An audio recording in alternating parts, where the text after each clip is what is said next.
Hello friends, welcome back to my YouTube channel. तो मैं आपको दैविक लकड़ी के बारे में बताने वाली थी। तो आज 7वें नंबर पर है यहाँ अशोक की लकड़ी। मैं उसके बारे में आपको बताने वाली हूँ। अशोक की लकड़ी को हिंदू धर्म में बहुत ही पवित्र और लाभकारी माना गया है। अशोक का शाब्दिक अर्थ होता है किसी भी प्रकार का शोक ना होना। मांगलिक एवं धार्मिक कार्यों में अशोक के पत्तों का प्रयोग किया जाता है। इसके पत्ते शुरू में तांबे के रंग के जैसे होते हैं, इसलिए इसे ताम्र पल्लू भी कहा जाता है। जिस तरह अशोक का वृक्ष घर में उत्तर दिशा में लगाने से घर में पॉजिटिव एनर्जी बनी रहती है, विश्वकर्मा पूजा में आम तौर से इसे लगाया जाता है। आपने देखा होगा जब हमारे यहाँ पूजा पाठ होता है या घर में कोई ऐसा शुभ काम होता है तो दरवाजे पर हम अशोक की पत्ती लगाते हैं। उसका अर्थ यही होता है कि घर में कोई भी शोक ना हो, क्योंकि उस दिन जैसा कि मैंने आपको बताया कि विश्वकर्मा पूजा के दिन आम तौर पर इसे लगाया जाता है, क्योंकि उस दिन लोहे का कार्य करने वाले इसकी पूजा करते हैं। तो वहाँ किसी भी प्रकार का कोई शोक ना हो, क्योंकि आप जानते हैं यहाँ पर मशीनों का काम होता है, मशीनरी काम होता है। वहाँ पर लोगों को ज़्यादा प्रॉब्लम होती है, क्योंकि किसी के हाथ मशीन में आ जाते हैं, तो आपने सुना ही होगा।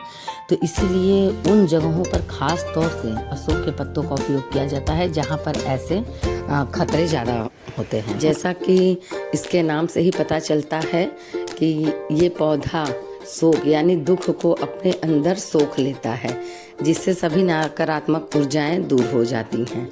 माना जाता है कि अगर अशोक का वृक्ष आपके घर के आसपास कहीं भी लगा हो तो इससे दुख और दरिद्रता दूर हो जाती है। आपको मानसिक तनाव भी नहीं होता है, साथ ही साथ वास्तु दोष भी दूर होते हैं। इसके अलावा इसके पत्तों का इस्तेमाल भी शुभ काम में किया जाता है, जैसा कि मैंने आपको पहले भी बताया है। और अशोक का वृक्ष औरतों के महिलाओं के जो अंदर रक्तस्राव होता है उसे भी ठीक करता है, उसे ठीक करने में मददगार साबित होता है। और ये एक औषधीय पेड़ है, इसके बहुत सारे औषधीय गुण भी हैं। अशोक के पेड़ की जड़ को पूजा स्थल पर रखने से वास्तु दोष दूर होता है।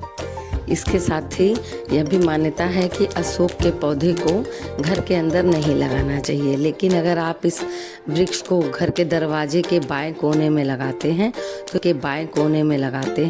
तो इससे आपको धन की प्राप्ति होती है और आर्थिक स्थिति आपकी सुधर जाती है, यानी दरिद्रता, जैसा कि मैंने बताया पहले, दरिद्रता दूर हो जाती है। तो क्या आपको अशोक के पौधों के इतने सारे गुणों के बारे में पहले से पता था? अगर हाँ तो ना तो मुझे कमेंट में ज़रूर बताइएगा। अगर आपको मेरी वीडियो यूज़फुल लगती हो तो मेरी वीडियो को लाइक कीजिए, शेयर कीजिए, चैनल को सब्सक्राइब कीजिए, बेल आइकन दबाना ना भूलें। मिलते हैं ऐसे ही और महत्वपूर्ण जानकारी के साथ अपने नेक्स्ट वीडियो में। तब तक के लिए बाय बाय।